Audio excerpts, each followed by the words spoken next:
بسم اللہ الرحمن الرحیم۔ معزز ناظرین کرام، السلام علیکم ورحمۃ اللہ وبرکاتہ۔ نحمدہ ونصلی علی رسولہ الکریم، اما بعد۔ سوال آپ کی خدمت میں پیش کروں گا جو ہمارے پاس واٹس ایپ پر آیا ہے اور اس کا جواب، لیکن اس سے پہلے میں آپ کی خدمت میں یہ گزارش کرنا چاہتا ہوں کہ اگر آپ نے ابھی تک ہمارا چینل سبسکرائب نہیں کیا ہے تو پلیز سبسکرائب کر لیجئے۔ آئیے سنتے ہیں سوال دہلی سے آیا ہے۔ السلام علیکم ورحمۃ اللہ وبرکاتہ۔ میں عبید، میرا سوال ہے کیا فجر کی جیسے اگر رات کو سوچے کہ رات میں اٹھیں گے تو تہجد بھی پڑھ لیں گے اور وتر کی نماز بھی پڑھ لیں گے، اس میں اگر فجر جب صبح اٹھیں تو فجر کی اذان اگر ہو چکی ہو یا ہو رہی ہو تو پہلے وتر پڑھنا چاہیے یا سنت فجر کی جو ہوتی ہے وہ پڑھ لینا چاہیے؟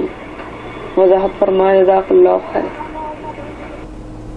اب ہم رخ کریں گے سماحت الشیخ عبدالعزیز ابن باز مفتی مملکت سعودی عرب کی جانب، جو اس مسئلے میں رہنمائی فرما رہے ہیں۔ یہ جوابات یہاں سعودی عرب میں اذاعت القرآن الکریم ایک ریڈیو اسٹیشن ہے اور اس میں ایک پروگرام آتا ہے نور علی الدرب۔ اس پروگرام میں بڑے علماء کرام یہاں کے سعودی عرب کے مفتی جو ہیں سعودی عرب کے اور دیگر علماء کرام جو سند کی حیثیت رکھتے ہیں، ہیئت الکبار العلماء کی شخصیات، وہ اس میں حصہ لیتی ہیں اور سوالوں کے جواب دیتے ہیں۔ ہم انہی سوالوں کے جوابات آپ کی خدمت میں آپ کی آسانی کے لیے پیش کرتے رہتے ہیں۔ لیجیے سماعت فرمائیے۔ في يوم متأخرا بعد أذان الصبح وأنا لم أصل الوتر، هل أصلي السنة أم الوتر؟ یہی پوچھا جا رہا ہے کہ میں بہت دیر سے اٹھا اور اذان ہو رہی ہے، فجر کی اذان ہو چکی ہے، میں وتر پڑھوں یا سنت پڑھوں فجر کی؟ إذا قمت في يوم متأخرا بعد أذان الصبح وأنا لم أصل الوتر، هل أصلي السنة أم الوتر؟ الوتر فات۔ شیخ فرما رہے ہیں وتر فات، الوتر فات، وتر کا جو وقت ہے وہ ختم ہو گیا ہے۔ صلنا من النهار ما يسر الله لك، فإذا كنت الدفاعات صلي في النهار تسليمتين۔ شیخ فرما رہے ہیں کہ وتر کا وقت ختم ہو چکا ہے، اس کو آپ جو چاشت کی نماز ہے ضحیٰ، اس میں آپ پڑھیں، اور اگر آپ ایک رکعت پڑھتے تھے تو 2 رکعت پڑھیں، اور 2 رکعت اگر 3 رکعت آپ پڑھتے تھے، وتر کی عادت ہے 3 رکعت پڑھنے کی، تو 4 رکعت پڑھیں، اور اگر آپ کو 5 رکعت کی عادت ہے وتر پڑھنے کی تو 2 کر کے 6 رکعت پڑھیں۔ وإذا كانت عادة 5 ركعات تصلي في النهار 3 تسليمات 6 ركعات وهكذا. كان النبي صلى الله عليه وسلم إذا فاته وتره من الليل لمرض أو نوم صلى من النهار 12 ركعة كما قالت عائشة رضي الله عنها۔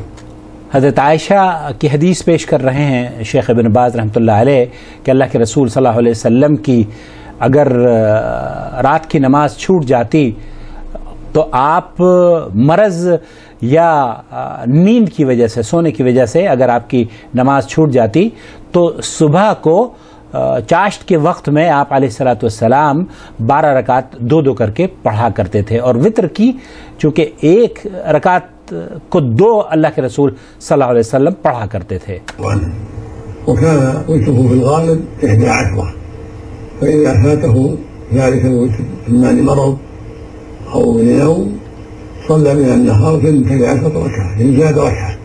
رات کی نماز اللہ کے رسول صلی اللہ علیہ وسلم 11 رکعت پڑھا کرتے تھے، تو شیخ فرما رہے ہیں کہ اگر نیند کی وجہ سے یا بیماری کے سبب اللہ کے رسول صلی اللہ علیہ وسلم کی رات کی نماز چھوٹ گئی تو وہ آپ علیہ الصلوۃ والسلام 12 رکعت پڑھا کرتے تھے، 2 رکعت کر کے، اور وتر کی 2 رکعت پڑھا کرتے تھے۔